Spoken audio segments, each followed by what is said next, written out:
We are here because we're starting to stack some dubs. I got to be honest with you, Buck, when you think about CNN Plus shutting down, losing $300 million, and you also then add in the fact that Elon Musk has bought Twitter, that the mask mandate has come plummeting down thanks to the judge in Florida, and that Joe Biden's approval ratings continue to tank, all of those things are stacking up dubs for the good guys. And the question you asked as we went to break, I think is one that is of paramount discussion and importance. What should Twitter do with Donald Trump? What should Donald Trump do with Twitter? And how do we assess that impact? My theory, Buck, and I was sharing this yesterday, is I think that as part of his relationship with Truth Social, that Trump has likely agreed that I don't know this for certain, so this is just my theory, that Trump has likely agreed that he will not rejoin Twitter. And so I think that's why he's saying that he won't rejoin Twitter, because he's got an equity stake in Truth Social. And if you were investing in Truth Social, one of the clear landmines out there would be, well, what if Twitter invited you back? What are we buying as a part of your exclusivity? I think they've got him exclusively. But I actually think Elon Musk should invite Donald Trump back on Twitter. I think that would be the right call. I think Elon Musk taking over Twitter should make the opinion. Alex Berenson, Babylon Bee, I think he should wipe out all Twitter bannings and end the concept of we're going to kick people off of Twitter for what they say, in my opinion. And the question that is out there is, does Trump actually benefit from being off Twitter? We've argued that the answer may well be yes, because the people who are most likely to decide to embrace Donald Trump or not are, many of them are suburban women, these swing voters. Maggie Haberman at the New York Times actually, I think, picked up on the argument that we've been making the past couple of days. Here she is making it as well. People put out yesterday that he's not going to go back on Twitter, even with Elon Musk buying it. Let's see whether that holds true in a couple of months. I think it's very hard for him. He has to say that, because otherwise it craters that deal, from the social media deal of his own, from which he stands to make money. That thing's not going well. I tend to assume what he wants is to be back on Twitter. But look, I think that when you look at it politically, Republicans and Democrats will both tell you that Twitter did Donald Trump a favor and actually hurt Democrats by taking him off Twitter. He ceased to be a central player politically the same way, and you got less of a reminder daily of the things he's willing to say. So let's see where this goes. There is an indicator here, Clay, of what I think truth in what she's saying, and that is the daily news cycle that Democrats try to run with is January 6th, Trump, insurrection, Trump, white supremacy, Trump, all the time. They keep trying to bring it back, and this is their game plan going into the midterms. To anyone who has even a little bit of objectivity, it feels pathetic and desperate, right? Donald Trump is not president, not even elected office. The guy's playing golf, hanging out at Mar-a-Lago. You know, you've seen him down there. I've seen him. He's having a great time. He's not in any way somebody who should be driving the left, the Democrat news cycle right now. But they created such a, I mean, CNN, for example, just became an anti-Trump network. I mean, that it existed to oppose Donald Trump, which I think led very directly into the collapse of CNN Plus. Because what are they offering on their main channel right now? Never mind with CNN Plus. And so there is this possibility that it will reinvigorate, if you will, the left if Trump were on Twitter and saying things, and they could say, "Oh, look at what he's done here. Look at what he's done there." That all said, if he runs again for president, there's just no way he's not going to get. I just don't believe. There's no way he's not going to get back on Twitter. I just don't believe that would be possible.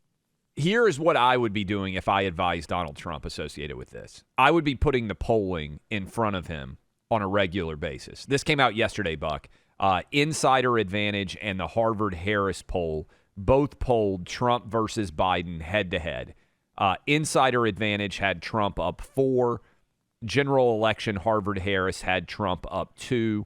By the way, all of this, if I'm sitting there and saying to Trump, look, you're going to win. Whoever the Republicans nominate in 2024, if Joe Biden truly runs, should win. The only way you don't win is if the story shifts from Biden is a disaster to let's talk about something other than Biden being a disaster. election should be a referendum when there is an incumbent on the incumbent in office or the incumbent party in office. And so I'm putting in front of Donald Trump, hey, things are going really well for you. You come on, you do an hour with Clay and Buck every now and then. You go do your Sean Hannity interviews. You hop on with friendly media. I wouldn't be encouraging. And when I say friendly media, I mean people who don't think that Donald Trump is the devil incarnate, because a huge percentage of the media does. I don't think he gains by talking to those people. But I think those middle-of-the-road voters, they're sitting around and they're saying, you know what, I may not have loved Trump. These are the persuadable, middle of the road.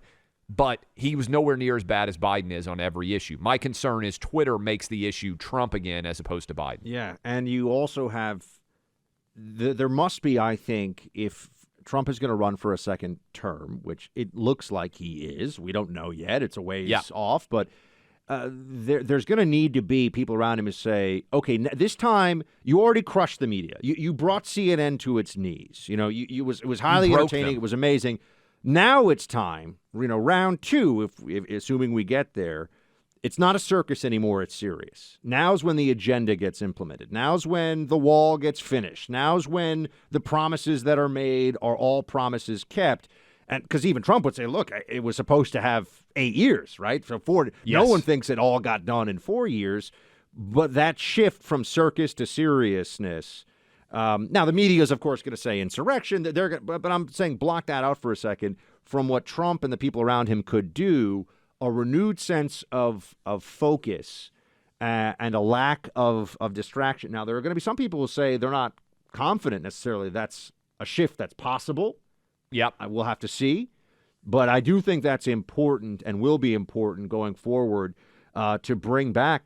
Look, there were a lot of working class voters that did not put aside the fraud and the cheating. If you look at the numbers, there were working class voters in Michigan and Wisconsin and Pennsylvania who didn't turn out in 2020 the way they did in 2016.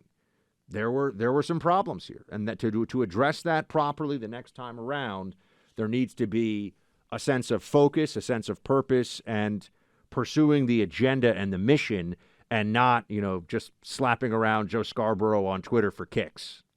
Yeah, and look, I think the question becomes, do you want to dominate, right?